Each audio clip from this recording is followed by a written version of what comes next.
guys! Welcome back to another vlog.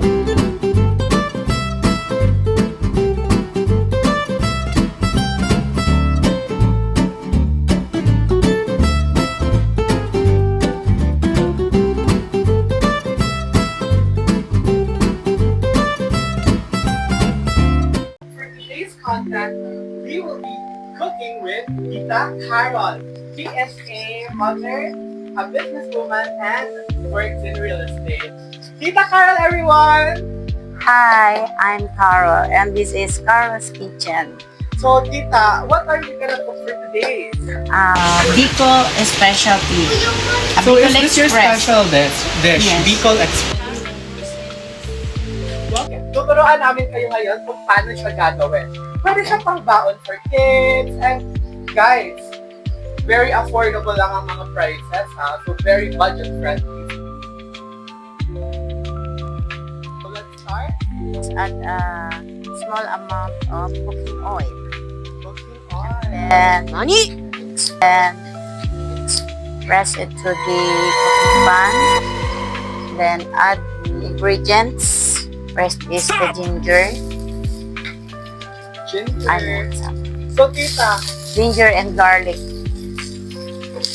saan mo Tapos, natutunan niya na? reduce the heat. I really love cooking. So, you're like, hindi ka mag-experience. Parang namana lang sa magulang ko, mahilig magluto. And when I was young, lagi ko silang pinapanood magluto until nakuha ko yung mga ano nila, mga ingredients nila. Okay, so after the garlic na maging brown na siya, set aside natin. Gano'n na kayo katagal sa industry? 15 years. 15 years. Yes, kasi dati nag-trader ako, ano pa ako ng dried fish. I am a dried fish vendor, a dried fish dealer before. Lagay kami ng store habang nasa elementary yung anak ko. Doon kami kumukuha ng pambaon niya, nagtinda-tinda kami ng luto, nagtinda-tinda kami ng barbecue. Okay. Bakit Bicol Express ang napili niyo i-share na recipe? It's because I always prepare this for my family. Sunod, pagkagisa pala ng bawang ay ng sibuyas at kamatis, ilalagay na natin itong yung alamang. Sabi sa Bicol, balaw. Alamang. Parang kunti lang ang mantika niya para hindi naman siya kasi mag-add pa tayo ng lata. I am hoping na pag nag-retired ako dito sa retirement. oo, sa realty magkaroon ako ng sarili kong next, add natin yung prinito ng baboy para So pwede na siyang dito. prinito na yung baboy.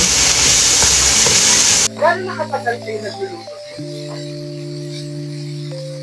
Nung nakamulatan ko na pero nag-try ako nito nung Sino ba nagturo sa inyo matulog? Like your mom mo?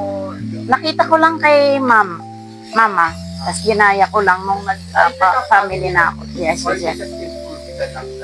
In-improve ko lang. Meron lang akong, nung nagta-travel ako, nakakakita ako ng iba-ibang klaseng Bicol Express na may Pero, iba-ibang what are your favorite ingredients. talaga yun?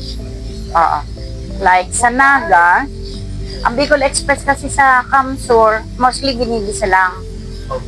Pero dito sa atin sa Albay, likely sa Ginubatan, Kamalig, ginagamitan ng gata. Yan, ilalagay na natin ang gata.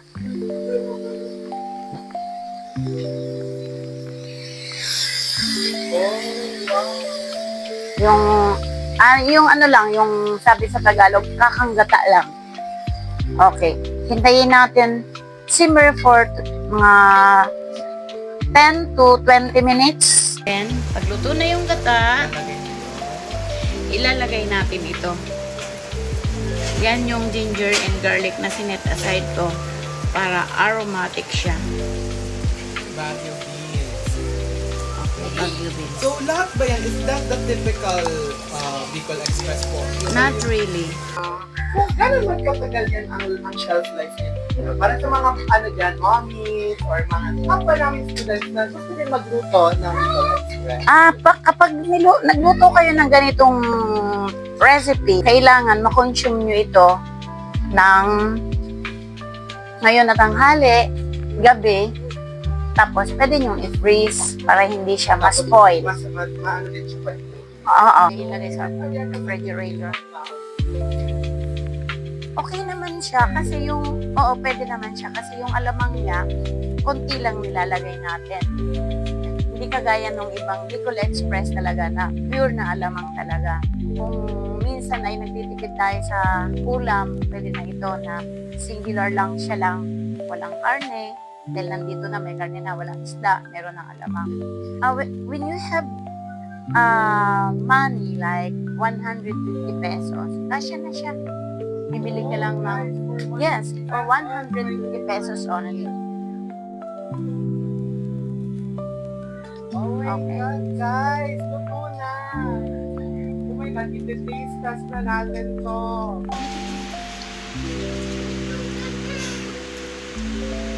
Oh my God! Ang sarap! Totoo talaga, guys. The best. Hindi siya masyadong maanghang. Tamang-tama yung timpla. Perfect. 10 out of 10. Perfect na siya pang baon. Para sa mga picky eaters dyan. Try this recipe. Thank you for your time, your efforts to be here. We really appreciate that. Sa mga viewers namin dyan, there's more to come.